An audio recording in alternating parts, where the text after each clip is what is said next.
बहुत हो गई मन की बात, बहुत हो गई मन की बात, अब करेंगे रोजगार पे बात। बहुत हो गई मन की बात, अब करेंगे रोजगार पे बात। जय हिंद, जय भारत, वंदे मातरम। मैं मोहित खेरा, ऑल एग्जाम प्लेस पर आप सभी का बहुत बहुत स्वागत करता हूं। दोस्तों, देश के हालात जैसे हैं, देश में बेरोजगारी दर लगातार बढ़ती जा रही है। देश के शिक्षित युवा बेरोजगार हैं। काफी समय से अगर देखा जाए तो वैकेंसीजों का अकाल पड़ा हुआ है पूरे देश में। वैकेंसीज नहीं आ रही हैं, सरकारी पदों पर नियुक्तियां नहीं हो रही हैं। अगर मैं बात करूं सबसे पहले रेलवे की, मार्च 2019 में रेलवे का नोटिफिकेशन आउट हुआ था। 2.5 करोड़ से अधिक उसमें आवेदन आए दोस्तों, 2.5 करोड़। बहुत सारे युवाओं ने रेलवे एनटीपीसी ग्रुप डी की नौकरियों के लिए आवेदन किया दोस्तों, लेकिन अभी तक उसकी परीक्षाएं आयोजित नहीं कराई गई हैं और ना ही मुझे उम्मीद है कब तक परीक्षाएं आयोजित कराई जाएंगी। 2019 मार्च से लेके 2020 अगस्त आ गया दोस्तों, लेकिन अभी तक रेलवे के एग्जाम का अता पता ही नहीं है। कब तक युवा ऐसी मार झेलेगा? अगर मैं बात करूं हमारे गृह प्रदेश की, मध्य प्रदेश की बात करता हूं दोस्तों, मैं मध्य प्रदेश में 2017 के बाद से दोस्तों Madhya Pradesh police, Madhya Pradesh SI constable की भर्तियां नहीं आई हैं। साथ ही साथ पटवारी, संविदा, इसकी भी वैकेंसीज नहीं आई हैं। युवा बेचारा जो है वो चिंतित हो चुका है। मन की बातें बहुत हो रही हैं, रोजगार पे बात शायद कोई नहीं करना चाहता। भारत देश का युवा बेरोजगार है और अगर हम बड़े देशों की माने तो अगर अर्थव्यवस्था में मजबूत करने का किसी का हाथ होता है तो वो युवाओं का हाथ होता है। तो भारत की अर्थव्यवस्था कैसे मजबूत होगी? उनके पास रोजगार नहीं है। अगर मैं बात करूं भाई लोगों की नजरों में रोजगार क्या है, तो कुछ पार्टियां बोलती हैं पकोड़े तलो, मंगोड़ी तलो, ये रोजगार है। तो कांग्रेस बोलती है कि भैया ढोर चढ़ाओ, बैंड बजाओ। क्या यही है युवाओं के लिए ये रोजगार? क्या बीई बीटेक करने वाला, एमबीए करने वाला छात्र पकोड़े और ढोर चढ़ाएगा, बैंड बजाएगा? राजनीतिक पार्टियां सिर्फ और सिर्फ युवाओं को कचरा समझने लगी हैं। ये भ्रम उनके मन से निकालना होगा दोस्तों। युवा अगर चाहे तो सब कुछ कर सकता है, सब कुछ बदल सकता है। हमें आगे आना होगा, हमें अपने लिए आवाज उठानी होगी। बात करूं मैं अगर एसएससी की, तो भैया पोस्टपोन हो रहे हैं एग्जाम, रिजल्ट के अते पते नहीं है, स्कैम्स हैं हर जगह।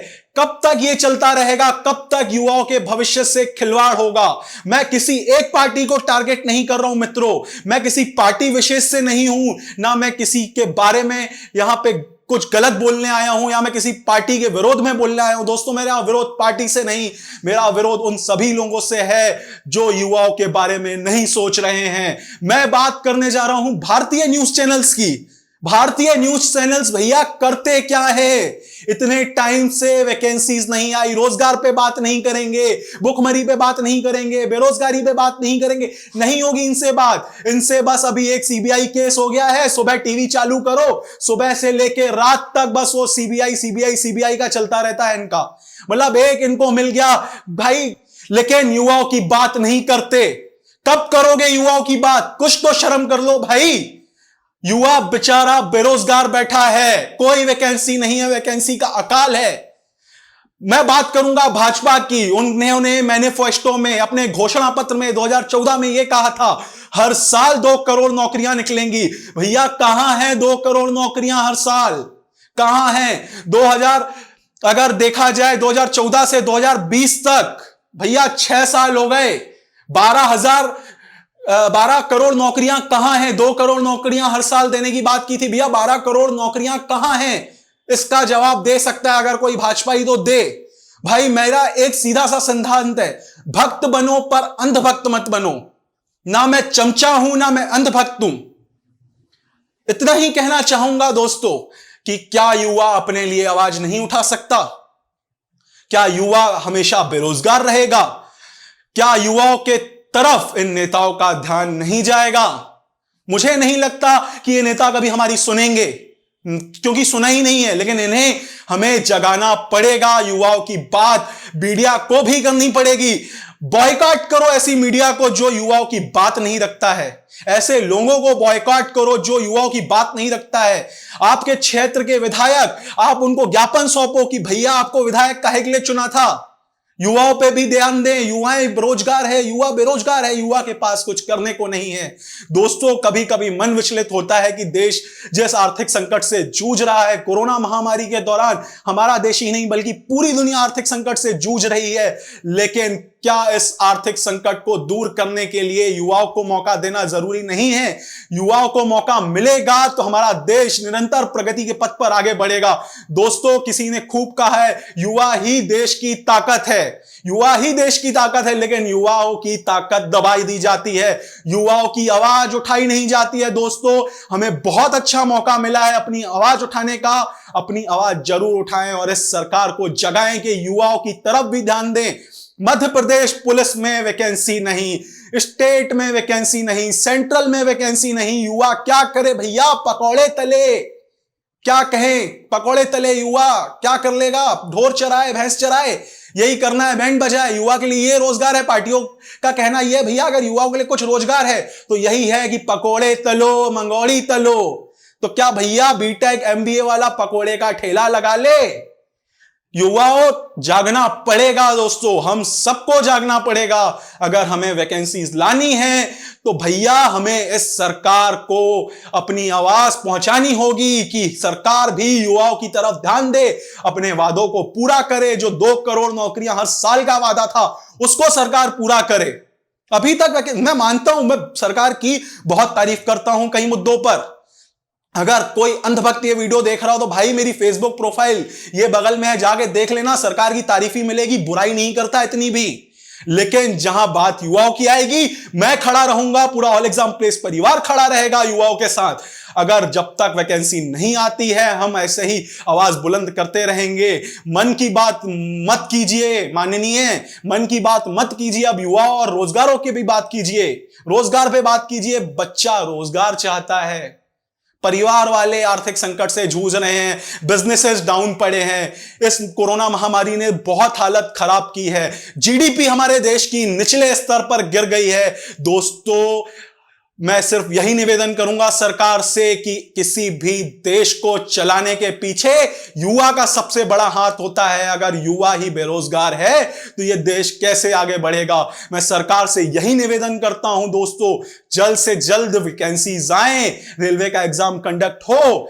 अगर रेलवे की माने तो रेलवे का कहना यह है कि भैया अगर हम परीक्षा आयोजित करवाते हैं अभी कोरोना काल में, तो भैया जो पहले चीटिंग होती थी, फर्जी छात्र चले जाते थे किसी और के नाम से क्योंकि मुंह में मास्क लगा रहेगा, तो कैसे पहचानेंगे? साथ ही साथ 2.5 करोड़ लोग हैं, उनकी बैठने की व्यवस्था, क्योंकि भैया जब पेपर शिफ्ट कराए जाएंगे तो बाद में सैनिटाइजेशन करवाना पड़ेगा और ऐसी एक वो बनानी पड़ेगी, न्यूनतम दूरी रहे, जो गाइडलाइन है 6 फीट की दूरी, वो पालन करवानी होगी। तो 2.5 करोड़ युवाओं की परीक्षा आयोजित करने में कहीं ना कहीं रेलवे को भी चुनौतियों का सामना करना पड़ रहा है, रेलवे का ये कहना है। लेकिन दोस्तों, हर मुश्किल का हल होता है भाई, ऐसी कोई मुश्किल नहीं जिसका हल ना मिले। कोशिश करने वालों की हार नहीं होती। अगर सरकार चाहे तो युवाओं को हर एक वैकेंसी दे सकती है, लेकिन सरकार शायद ये नहीं चाहती। युवा को क्या चाहती है भैया? पकोड़े तले और ढोर चराए। युवा इसलिए नहीं बना है माननीय, और मैं न्यूज चैनलों की भी बात करता हूं यहां पे कि भैया देश में और भी बहुत कुछ हो रहा है, जीडीपी निचले स्तर में है, कई इलाकों में बाढ़ आती है, वो न्यूज आप लोगों में क्यों नहीं दिखाते? क्यों भाई लोगों को सारा दिन एक ही केस को चिपकाए पड़े हो? पिछले 2 महीनों से एक भी केस पे आपने बात नहीं की। बाढ़ों पे, युवाओं पे, बेरोजगारी पे, जीडीपी पे, देश की गिरती अर्थव्यवस्था पे, किसी पे आपने बात नहीं की। आप सिर्फ एक ही केस लगा के रखा गया है, सीबीआई सीबीआई सीबीआई। अरे यार, कुछ तो शर्म कर लो मीडिया वालों, देश की आवाज हो तुम ही लोग ऐसी हरकत करोगे तो कहां से कुछ होगा? चौथे स्तंभ हो, कुछ तो शर्म कर लो भाई, युवाओं की आवाज उठाओ। युवा ही इस देश का सब कुछ है। मैं निवेदन करता हूं, युवाओं की आवाज उठाओ और युवाओं की आवाज पहुंचाओ कि भैया जो बेरोजगारी बढ़ रही है उसको कैसे कम किया जाए। इस पे क्यों कोई नेता डिबेट नहीं करता? हर मुद्दों पे डिबेट हो जाती है इनसे, कहीं गोली चली उस पे डिबेट, कोई मर गया उस पे डिबेट, लेकिन क्यों कोई युवाओं पे बात नहीं करता? दोस्तों, युवाओं पे बात करना बहुत जरूरी है। तो मैं यही निवेदन करूंगा कि युवाओं अब जाग जाओ, यही मौका है कि हमें अपनी वैकेंसीज लेनी है और आगे बढ़ना है। तब तक के लिए जय हिंद, जय Bharat, Vande Mataram. All exam place परिवार युवाओं के साथ है, था, हमेशा रहेगा और इस बार हम वैकेंसी लेके रहेंगे। 4 सितंबर भोपाल चलो आंदोलन में भी ऑल एग्जाम प्लेस परिवार साथ है। इस बार किसी भी हालत में वैकेंसी लेकर रहेंगे। अब युवा और बेरोजगार नहीं बैठेगा दोस्तों। अभी तक हम देखते आ रहे हैं नौकरियों का अता पता नहीं है, लेकिन इस बार हम वैकेंसी लेकर रहेंगे। तब तक के लिए जय हिंद, जय भारत, वंदे मातरम। वीडियो पसंद आया हो तो हर उस युवा से शेयर कर देना दोस्तों जो बेरोजगार है और जो चाहता है उसकी नौकरी लगे। और सरकार तक ये वीडियो जरूर जाना चाहिए कि भैया नेताओं के कानों तक ये बात जरूर पहुंचनी चाहिए कि युवा अब जाग चुका है और युवा नौकरी लेकर रहेगा। जय हिंद, जय भारत, वंदे मातरम।